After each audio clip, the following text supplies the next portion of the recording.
더 배움 강추린 한국사 약속의 이름 최승권입니다. 자, 2014년도 또 우정국 계리지 기출문제를 또 풀이를 한번 해보도록 하겠습니다. 2014년도 기출문제 같은 경우에는 전년도에 비해서, 그러니까 우리가 그 2018년도라든가 2016년도에 비해서 좀 난이도가 있어요. 그래서 제가 말씀을 드렸지만은 구급 공무원이라든가 이 구급 시험 문제 유형으로 놓고 봤을 때 계리직 문제가 조금 난이도가 쉬운 편이긴 합니다만 안심할 수 없다라고 제가 말씀드리는 것이 바로 이런 부분 때문에 그래요. 갑자기 어려워지는 경우들이 있습니다. 그러니까 2019년도 같은 경우에는 문제가 어려워질 수가 있겠죠. 2016년도라든가 18년도가 문제가 비교적 난이도가 낮았기 때문에 어려워질 수가 있습니다. 그래서 공부를 방법은 그래요. 정말 구급 정도의 수준으로 공부를 하셔야 됩니다. 그게 안전빵으로 가는 지름길이에요. 자, 그러면 1번 유네스코에 등재된 유산으로 옳게 연결된 것은, 이건 그냥 뭐 찍으란 얘기죠. 네, 찍으란 얘기예요. 방법이 없어요. 너 찍어라 라는 얘기예요. 이건 뭐 어떻게 유네스코에 등재된 문화유산, 그럼 유네스코에 등재된 문화유산이 세계 문화유산이 있고요. 그 다음에 좀 세계 기록유산이 있고, 그 다음에 자연유산 또 이런 것도 있고, 또 그 다음에 무형유산 이런 것들이 있어요. 이거 엄청나게 많은데 이거 언제 다 외워요? 그러니까 이런 문제 나왔을 때 야, 이런 문제까지 맞춰야 되나라고 우리가 이제 고민에 빠집니다. 이런 거에 딜레마에 빠져요. 근데 걱정하실 필요 없어요. 만약에 나온다면 나왔던 문제들 중에서 나오는 거고요. 그러니까 그것만 여러분들 기출문제만 열심히 풀어보시면 이런 문제 나와도 맞출 수 있는 거고, 또 새롭게 나온다고 그러면 여러분들이 틀리면 다른 사람들도 다 틀린다는 거죠. 네, 그러니까 걱정하지 마시고 어찌됐건 기출문제 풀어보도록 하겠습니다. 1번 유네스코에 등재된 문화유산. 제가 어디에다가 그 해설집에다가 아주 자세하게 제가 설명을 했으니까 그거 한번 쭉 보시면 될 것 같아요. 문화유산으로는 영산제가 있고 창덕궁이 있고, 1번을 고르시는 부분들은 아마 없을 거예요. 왜냐하면 영산제 같은 경우에는 무형유산이죠. 예, 무형문화재예요. 예, 그러니까 이걸 고르시면 안 되겠죠. 그래서 2번 무형유산으로 강강술래 아리랑. 예, 이거 그냥 쭉 한번 보시고, 기록유산으로 훈민정음 해인사 장경경판. 훈민정음이 있고 해인사의 장경판전. 자, 해인사의 장경판전 이렇게 되어 있습니다. 그러니까 힌트를 줘요.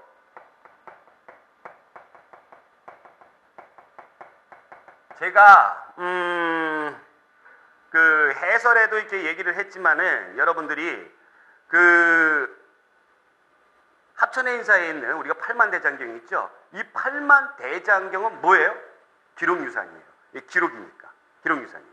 근데 장경판전이라는 건 뭐냐면 이 팔만대장경이 이렇게 그 뭐라고 했죠? 판각이 된 그 판이 있잖아요. 판. 그것을 보관하는 곳이에요. 그럼 이건 기록이 아니죠. 이건 뭐예요? 건물이죠. 그래서 이거는 무형유산, 기록유산이 아니라 뭐가 되는 겁니까? 세계 문화유산으로 들어가야 돼요. 그러니까 요게 요령이라는 거예요. 요게 요령이라는 거예요. 자, 그 다음에 자연유산으로는 창녕, 우포읍, 제주, 화서성과 용암동굴. 자연유산으로 제주, 화서성과 용암동굴, 요것이 얼마 전에 기재가 됐죠. 창녕, 우포읍은 아닙니다. 예, 듣도 보지도 못한 곳이죠. 그래서 정답은 몇 번이다?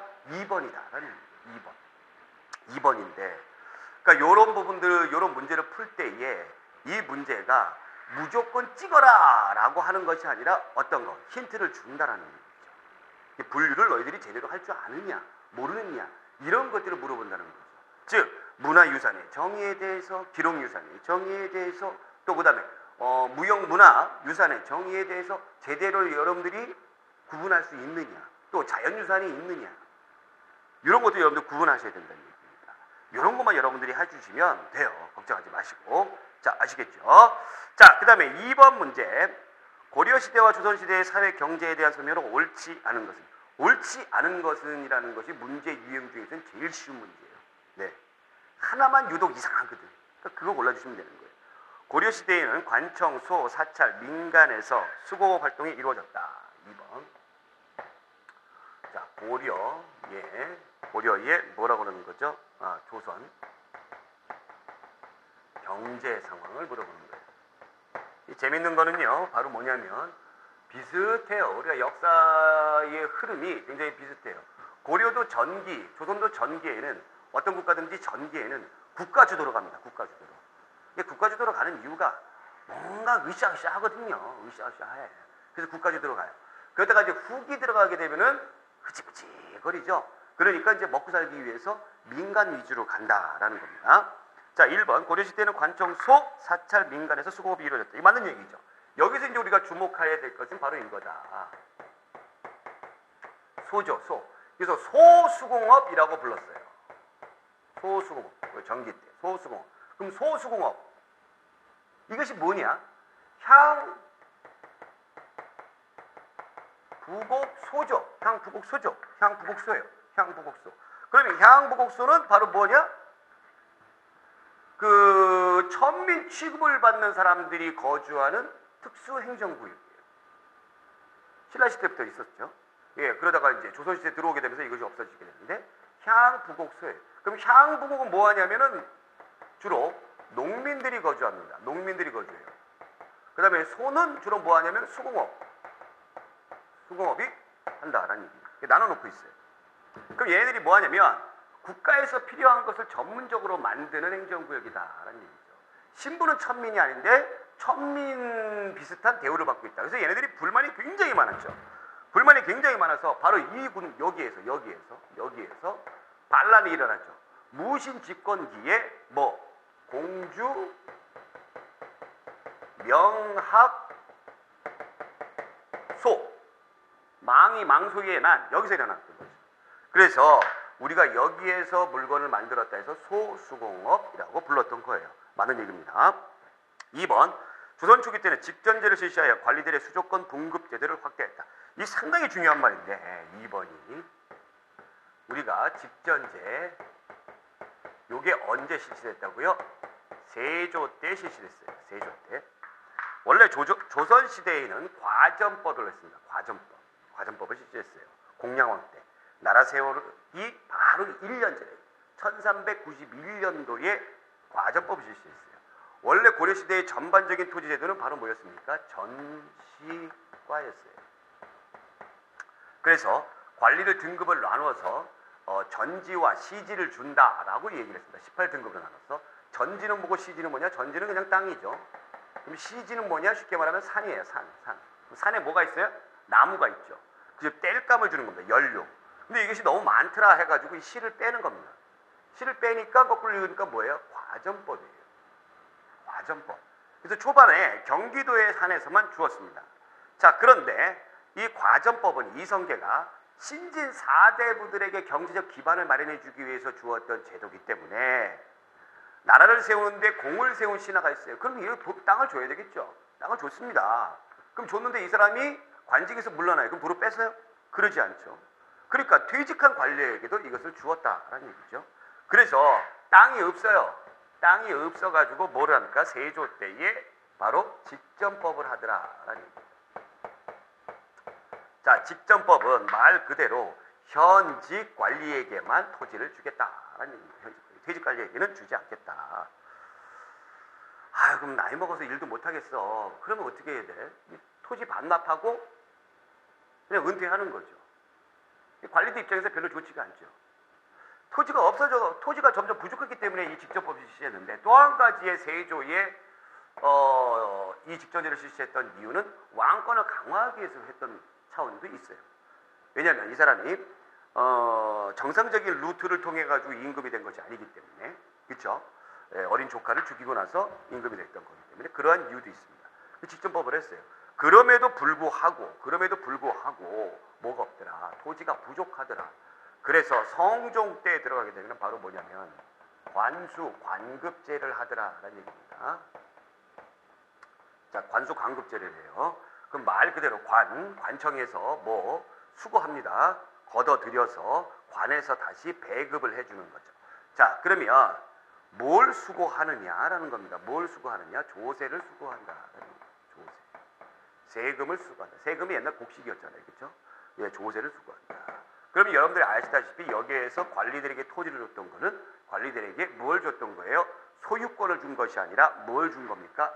수조권을 준 겁니다. 여러분들 요거는 굉장히 중요한 개념이니까 반드시 알아두셔야 돼요. 수조권을 주시는 거예요. 수조권.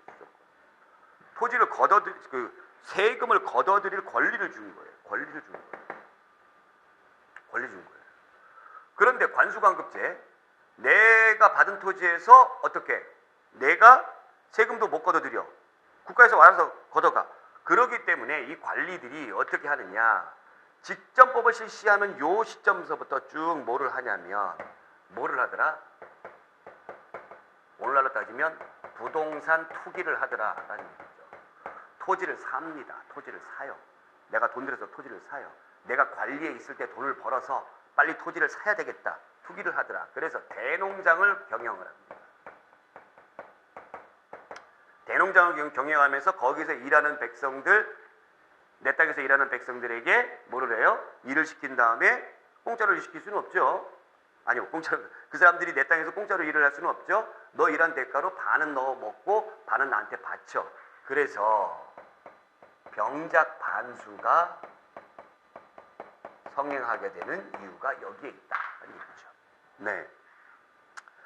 자, 그렇다면 이 문제 볼 때에 조선 초기에는 직전제를 실시하여 관리들에게 수조권 분급 제도를 확대하였다. 즉 수조권, 세금을 걷어들이는 또 나눠주는 그런 제도를 확대한 것이 아니라 어떻게 합니까? 축소된 거죠. 축소된 겁니다. 예, 축소된 거예요. 자, 3번. 15세기 말에 전라도 지방에서 발생한 장씨는 조선 후기에 이르러 전국적으로 확대됐다. 그렇죠. 장씨, 뭐 5일장, 7일장, 조선 후기 들어가게 되면 더 활성화되죠. 4번.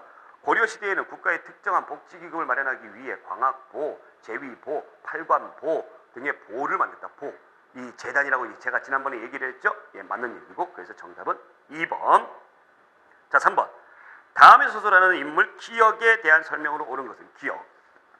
부족 단위의 평등사회. 여기 아니네요. 여기 아니네. 잠깐 끊었다가 가도록 하겠습니다. 엉뚱한 문제가 여기 뒤에 있군요. 아유, 깜짝 놀랐네. 있군요. 엔진 할 뻔했어. 이 책은 기역이 1443년에 계약조 이후에 조금씩 이완되는 일본에 대한 통제를 다시 강화하기 위하여 성종 때 표현되었다. 일본과 유구국의 지리 국정 풍속 외에도 교빙의 연역이나 통상에 관한 규정을 모아 조선 초기에 일본에 대한 인식을 정리한 것이다. 그러니까 일본과 관련된 책을 썼다는 얘기입니다.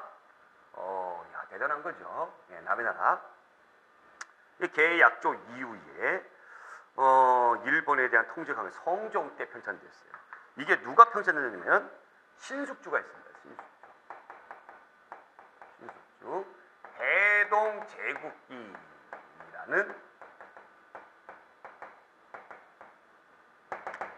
제국기라는 책이에요. 해동이니까 우리나라 바다 동쪽이니까 어디예요? 여러분들 일본을 얘기하는 거죠. 그러면 우리가 계약조도 지난번에 배웠어요. 자, 바로 뭡니까? 세종 때에 이종무를 지켜서 스시마 섬을 정벌하게끔 하죠. 여기서 일본들이 싹싹 빌죠. 잘못했어요. 그래서 어떻게 했습니까? 네, 삼포에서만 너네들이 무역을 하거라. 이것이 이제 계약조죠. 자, 그래서 일본에 대한 연구가 좀 필요해서 이것을 지었다라는 얘기죠. 누가 지었다? 신숙주. 당대 최고의 천재라고 했습니다. 언어의 천재죠. 뭐 중국어, 일본어 뭐 못하는 말이 없대요. 집현전 출신 학자로 해동제국기라는 책을 편찬했다. 네, 그렇고요. 소격서를 폐지하여 도교적 의식을 행하지 못하도록 했다. 여기서 말하는 소격서는 바로 뭐냐? 소격서. 도교 행사와 관련된 것을 주관하는 곳이죠. 예, 도교 행사와 관련된 것. 이것은 누가? 조광조가 있습니다. 조광조 16세기 때 중종 때의 사림이죠. 예, 그다음에 그 사림 같은 경우에는 성리학 위에는 나머지 학문이나 종교는 뭘로 봐요? 이단으로 보는 거예요. 네. 3번. 사육신 가운데 한 인물로 단종의 복위운동에 참여했다. 죽임을 당했다. 이 사람들을 우리가 뭐라고 불러요? 사육신이죠. 단종 복위운동에 참여했다가 죽임을 당했다. 뭐 박백령, 하위지, 뭐 이계, 그다음에 뭐 성삼문 이런 사람들이죠. 이 신숙주는 뭐예요? 신숙주는 사육신 아니에요. 그러니까 어떻게 본다면 집현전 학자 출신 가운데서 그 집현전 학자들의 입장에서 볼 때 신숙주는 배신자라고 볼 수가 있죠. 4번. 중국의 이상적인 정치 규범 및 주례를 참조하여 조선 경국전. 자, 지난번에도 나왔던 조선 경국전 누가 했습니까? 여러분들. 누가 했죠? 네, 정도전이 했습니다. 정도전. 자, 여러분들 여기서 주례라는 것이 나옵니다. 주례. 주례. 이게 주례가 뭐예요? 주례. 자, 결혼식 갈 때 그 주례. 오늘날의 주례사는 누굽니까? 그 주례 아니고 주례는 주나라입니다. 주나라. 중국의 주나라. 즉, 우리가 이제 중국의 역사를 보게 되면 맨 처음에 그 중국이 은나라, 그 다음에 주나라 그러잖아요. 주나라에서 봉건제도를 실시했잖아요. 이 주나라 때에 여러 가지 의식이라든가 행사와 관련된, 그러니까 그런 것들을 쭉 나열한 것인데 그것을 참조로 해가지고 조선 경국전을 지었다라는 겁니다. 이 주례가 뭔지 알아두셔야 돼요. 자, 4번. 다음은 경남 남해군에서 출토된 은제관식이다. 이에 대한 설명으로 옳은 것은. 그래서 제가 이게 지금 몇 년도죠? 2014년도죠? 2014년도 기출이에요, 기출. 기출이에요. 아마 2014년도에 이것을 봤던 사람들은 정말 아마 힘들었을 거예요. 공부 열심히 하고 막 기출문제 열심히 풀고 막 그랬음에도 불구하고 힘들었을 거예요. 왜냐면 이 은제관식, 여기 그 나와 있는 그림에 나와 있는 이 은제관식, 오케이. 이렇게 해가지고 뭐 이렇게 해서 이렇게 아름답게 은으로 되어 있는 이런 은제관식이 있는데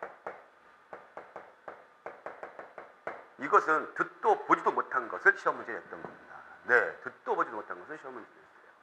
왜 듣도 보지도 못했습니까? 이것이 2014년도에 발굴이 됐기 때문에 그래요. 이게 어마어마한 사실이에요. 2014년도에 발굴이 됐어요.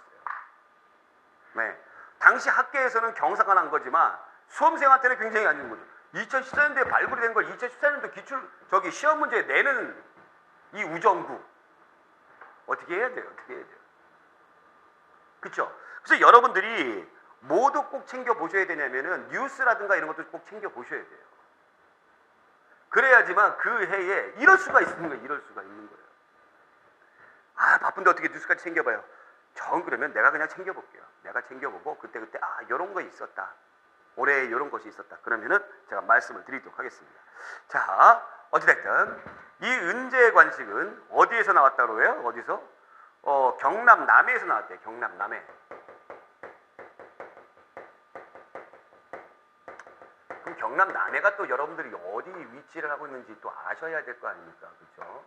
대충 우리나라 지도를 이렇게 보면은 태백산맥 이렇게 있고 여기 소백산맥 이렇게 있는데 여러분들 이 소백산맥을 기준으로 해서 신라와 백제가 나눠지게 되는 거죠. 근데 요 당시에는 신라 요 하단부에 어느 나라가 있었어요? 가야라고 있었어요. 그럼 경남 남해는 여기입니다.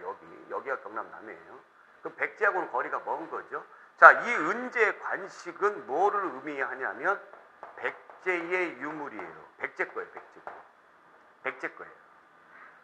그 백제 건데 이 은제 관식은 누가 했냐면 백제의 등급이 유품 이상 나솔, 즉 그 백제의 그 관직의 등급이 16등급이었잖아요. 그러니까 유품 이상이 좀 높은 거죠. 이 나솔은 이 그 모자 같은 거 있잖아요. 관모라고 그러죠. 거기에다가 은제 관식을 할 수 있게끔 했어요. 그러면 왕 같은 경우는 이 금제를 할 수 있게끔 했습니다. 그러면 여기에 김해에 이 백제의 유적이 나왔다는 것은 당시에 백제가 가야에 영향력을 행사했다라는 것을 말해주는 증거가 되는 겁니다. 아시겠죠? 자, 그러면 1번 가야에서는 외리에 파견되는 사신이 사용했다. 아니고요. 2번 고구려에서는 절풍을 쓰는 신분층이 사용했다. 고구려 관계없고 3번 백제에서는 황색 공복을 입는 관인이 사용했다. 아니고요. 4번에 백제 나솔 이상의 관등 소지사가 사용했다. 바로 이것을 얘기해요. 이것이 2014년도에 발굴이 됐는데 1월 달에 발굴이 됐는데 2014년도에 우정국 계리직 시험을 보시는 분들에게 바로 냈다라는 얘기죠. 자, 5번. 보기의 설명이 모두 해당하는 시대로 가장 적절한 것은 네. 부족 단위의 평등사회였다. 애니미즘, 샤머니즘 등의 주술적 믿음을 갖고 있었다. 움집 집터의 바닥은 대부분 원형 또는 모서리가 둥근 삼각형이었다. 가락바퀴나 뼈바늘, 출토로 모아 수공업이 행해졌음을 알 수 있다. 가락바퀴나 뼈바늘 같은 경우 뭘 했어요? 의복 생활을 했던 것이죠. 네, 그러면 여기서 쭉 아시다시피 바로 신석기 시대다라는 것을 알 수가 있어요. 신석기 시대다.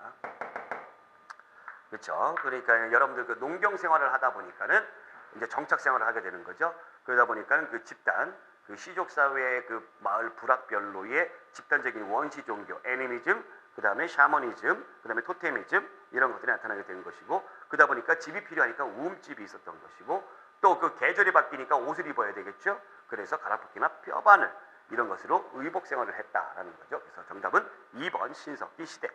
자, 6번 문제. 조선 후기 가족제도의 모습으로 가장 적절한 것을 보기에서 골라라. 이것도 이제 우리가 외우지 말고 슬슬 한번 이해하는 쪽으로 풀어보자고요. 조선 후기에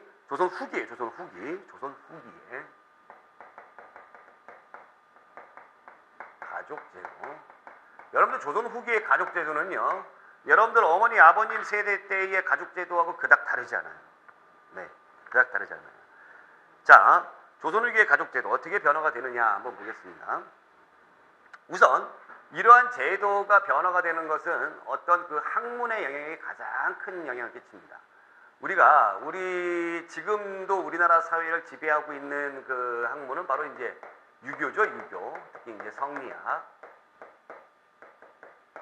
그렇죠. 이것이 아직까지 뿌리 깊게 자리 잡고 있기 때문에 그 우리의 생활 속에서도 뭐 버스라든가 지하철을 타게 되면은 노약자석이 있고 우리가 또 자리도 양보하고 바로 이런 것이죠. 자, 이런 것인데 이것이 언제 들어와요? 고려 후기 때에 우리나라 들어옵니다. 그래서 고려 사회 전반에 걸쳐서는 어때요? 이 유교나 성리학 영향이 크게 영향력을 주지 못했어요. 그러니까 배운 사람들의 어떤 전유문이라고 보시면 돼요. 전반. 그러다 보니까 여성의 지위가 상대적으로 높아졌습니다. 근데 이 성리학이 16세기 들어오게 되면서 사림들이 중앙을 장악을 하게 되죠. 중앙을 장악하게 되면서 이 사림들이 자기네들의 어떤 지위라든가 기득권을 지키기 위해서 이것을 이용하더라라는 얘기입니다. 이것을 이용하더라. 이것의 내용 중에서 뭐가 있느냐? 직업에 귀천이 있다. 그래서 사농공상, 그리고 부계 위주, 남자 위주, 서열 위주 이렇게 가더라라는 얘기죠. 그러다 보니까 임진왜란 끝나고 조선 후기 들어가게 되면 철저하게 남자가 넘버 원이에요. 장자가 넘버 원이에요. 그래서 남존여비 사상이 조선 후기 들어가게 되면서 번져나갔던 거예요. 옛날에는 결혼을 해도 처갓집에 가서 살기도 하고 그랬는데 이제는 그런 거 없어요. 무슨 처가살이를 해? 그러면서 자기네 집으로 오게 되고 이렇게 변하게 됩니다. 왜 이렇게 변화가 됐는가 여러분들이 꼭 이런 흐름을 바탕으로 해서 이해해 주셔야 됩니다. 자, 그러면 볼게요. 기억. 아들이 없을 경우 양자를 만든 풍속이 보편했다. 아들 거리죠. 아들 남자리가. 그러니까 아들 없으면 어떻게 해? 양자라도 드려야 됩니다. 양자라도. 그러니까 그전에 그런 게 없었다는 얘기죠. 니은 호족의 아들과 딸의 구분 없이 출생 순서대로 기록하는 일이 일반화되었다. 자, 이것은 언제예요, 여러분들? 고려시대 때죠. 4대부 가문에서 일반적으로 양반 가문에서 4대 봉사라는 거는 우리 조상들 4대까지 제사 지낸다는 얘기죠. 야, 점점 사라졌다. 사라지긴 뭐가 사라져요? 더 많아져요. 제사. 그러니까 이 당시에 그 좀 괜찮은 가문의 맏며느리로 시집을 가면은 1년 내내 제사만 하다 끝난다. 예. 지금도 안동에 가게 되면 유명한 집안들 맏며느리는 그렇죠. 이 4대 봉사는 최근 들어와서 가정을 해준 책, 좀 검소하게 삽시다 하면서 현대에 들어와서 점차 사라지게 된 거예요. 그 다음에 리을 남귀여가혼. 그러니까 남자가 여자네 집에 가서 혼인을 하고 거기서 이제 그 생활도 하고 이것이 점차 쇠퇴한 반면에 친형제가 확산됐다. 친형제는 이제 남자네 집에 가서 여자가 이제 사는 거예요. 예, 맞는 얘기죠. 예, 맞는 얘기입니다. 그래서 정답은 4번이에요. 기억, 니은. 여러분들 요 고려 전반의 여성 위주의 이런 것들이 조선 초기까지도 쭉 이어지다가 조선 후기 들어가게 되면서 없어지게 되는데, 그럼에도 불구하고 이 풍습 중에 한 가지 남아있는 것이 있어요. 바로 뭐냐면, 결혼을 할 때 남자가 어디 가서 결혼합니까? 여자네 집에 가서 결혼합니다. 예, 여자네 집에 가서 결혼을 하고, 어떻게 해요? 첫날밤을 여자네 집에서 묵죠. 그래서 옛날 그런 뭐 영화라든가 이런 드라마 같은 거 보면은 첫날밤에 이렇게 하면 막 구멍 이렇게 뽕 뚫어서 막 엿볼 나오고 막 그러고 그런 거 있잖아요. 그리고 첫날밤을 거기서 한 다음에 그 다음에 어떻게 합니까? 여자를 데리고 남자의 집으로 오죠. 그런 풍습들이 남아 있어요. 자, 7번. 다음에서 설명하는 신문으로 옳은 것은 고종은 통리기무암은 내에 방문국을 설치하여 신문을 발간하도록 하였다. 방문국, 문자를 열심히 이렇게 박는 거예요. 방국의 초대 총재의 민영목을 부총재 김만식을 임명하고 그의 10월 1일 창간호를 발행하였다. 네. 통리기무암원이라는 건 우리가 강화도 조약 이후에 우리가 빨리 개화를 해야 되겠다 해가지고 만들어진 개혁기구죠. 통리기무암은 중국의 개혁기구를 본따 가지고 이름도 통리기무암원이라고 했어요. 자, 여기 내에 우리도 근대적인 어떤 활자 인쇄 체제를 갖는 기관을 만들어야 되겠다 해서 방문국을 했습니다. 그 방문국 만들었으니까 뭘 만들어야 되겠죠. 신문을 만들어요. 그래서 서울에서 맞기 때문에 서울신문 아니고 한성순보라고 했어요. 순보, 한성순보. 잘 들으세요. 한성순보인데 당시에 정부기관에서 만들었기 때문에 한성순보는 글자 체계가 뭐예요? 한자예요. 한자예요. 그리고 얼마다 나와요? 순. 10일마다 나와요. 우리 옛날에 어른들이 한 달을 10일로 끊었어요. 그래서 초순, 중순, 하순. 한 달이 30여일이니까. 그쵸? 근데 너무 10일마다 쭉 나오다 보니까 너무 늦게 나오는 거 아니냐 해가지고 그러면 일주일마다 한 번씩 나오자 해서 7일마다 나옵니다. 7일. 일주죠. 그래서 이름이 바뀌어요. 뭘로? 한성 주보로 바뀌어요. 뭐 교회나 성당 가시는 분들을 보면은 매 주마다 이제 주일날에 이렇게 가시면 거의 뭐 이렇게 주잖아요. 그러면 그걸 주보라고 그러죠. 네. 그래서 한성 순보 골라주시면 되겠습니다. 정답 4번이고요. 자, 그 다음에 8번 문제 볼게요. 일제 강점기 형평운동을 주도한 신분에 대한 설명으로 옳은 것을 보기에서 옳은 것. 1920년대의 형평운동이 나타났는데 이 형평운동에 대해서 잠깐 보겠습니다. 형평운동 8번 1920년대의 형평운동. 균형 있게 평등하게 좀 해달라, 형평성 맞게 좀 해달라 라고 하는 거예요. 누가 한 거예요? 백정이 한 거예요. 자, 이 백정은 도살업자죠. 도살업자예요. 옛날에 저희 할아버지 그 시절에 살았었던 분들도 그닥 오래된 옛날이 아님에도 불구하고 이 정육점에서 일하시는 분들을 백정이라고 해가지고 이렇게 좀 무시했던 경향 제가 어릴 때인데 그게 기억이 나는데 이 백정들은 이미 1894년도에 신분제가 완전히 없어졌죠. 폐지가 돼버렸죠.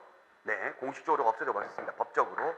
그럼에도 불구하고 사회적으로는 이 무시를 당했어요. 아유, 백정은 무식한 백정. 이렇게 무시를 당했어요. 그래서 참다 하지 못해가지고 결국엔 1920년대에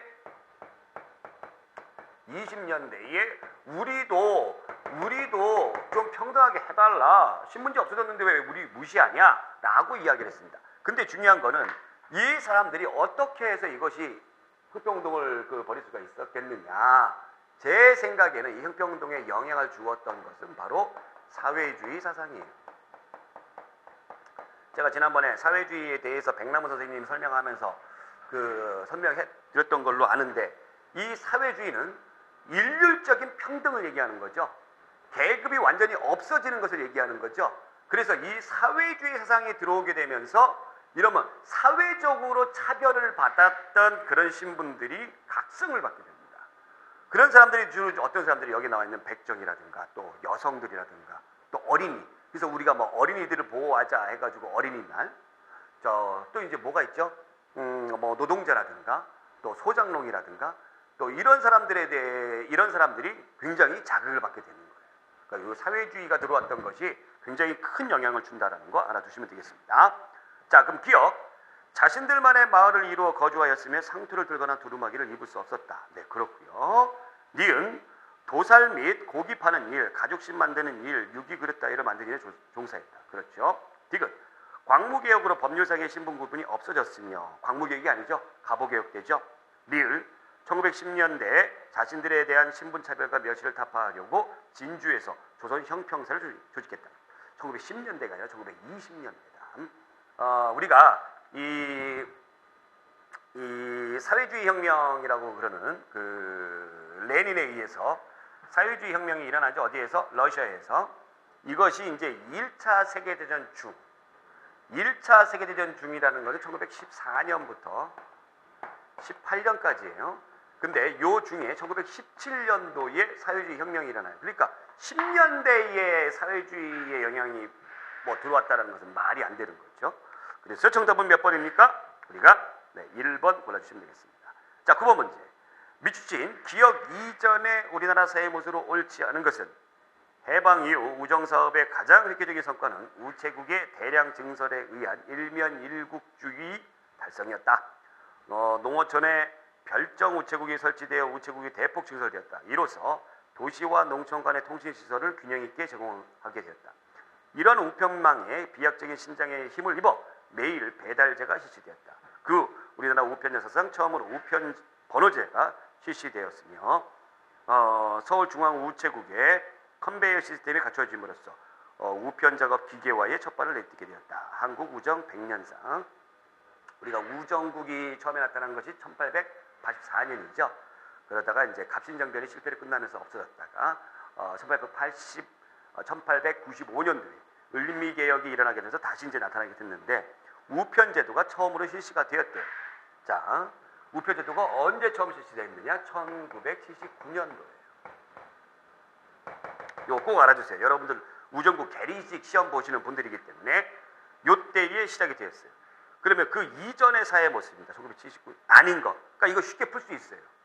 경인고속도로 개통. 그러니까 서울에서 인천간 고속도로. 뭔가 이전이겠죠. 그 다음에 흑백 텔레비전 방송 시작. 이전이겠죠. 칼라 텔레비전이 1980년도에 우리나라 시작을 했으니까. 인공위성 우리별 발사 이후. 이거 한참 뒤죠. 한참 뒤. 예, 한참 뒤입니다. 1992년이에요. 92년. 청계천 복개공사 완료. 청계천은 이렇게 지금은 다 이제 허물었지만은 원래 이제 원래대로 이제 만들기 위해서 했지만은 이 복개 엎어버렸어요. 엎어버리고 거기에 이제 차가 지나다니는 수도로 만들었어요. 61년도입니다. 그래서 정답은 3번. 이 9번 문제는 어려울 것 같지만 어렵지 않았던, 잠깐만 생각해 보게 되면 쉽게 풀 수 있는 문제였습니다. 자, 이렇게 해서 우리가 2014년도 기출문제 9번까지 풀어봤고요. 다음 시간에 2부 10번부터 나머지 문제까지 풀어보도록 하겠습니다. 오늘 여기까지.